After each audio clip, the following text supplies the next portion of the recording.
नमस्कार, इन सोलापूरच्या बातमीपत्रात आपलं स्वागत। सुरुवातीला एक नजर टाकूया ठळक बातम्यांवर। या हेडलाईन्सचे प्रायोजक आहेत shower and tower water park.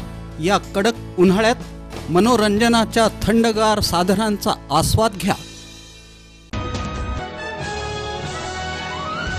इयत्ता 10वीच्या परीक्षेचा निकाल सोमवारी 27 मे रोजी जाहीर होणार। तमाम पालक आणि विद्यार्थी वर्गाची उत्सुकता लागली वाढीस।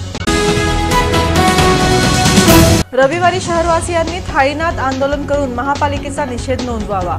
ढिसाळ पाणी पुरवठ्याच्या पार्श्वभूमीवर सोलापूर विकास मंचचं आवाहन।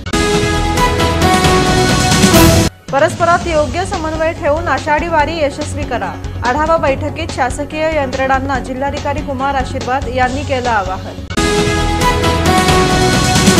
दुष्काळी परिस्थितीच्या पार्श्वभूमीवर शेतकऱ्यांच्या खात्यावर 331 कोटी 70 लाख रुपये जमा।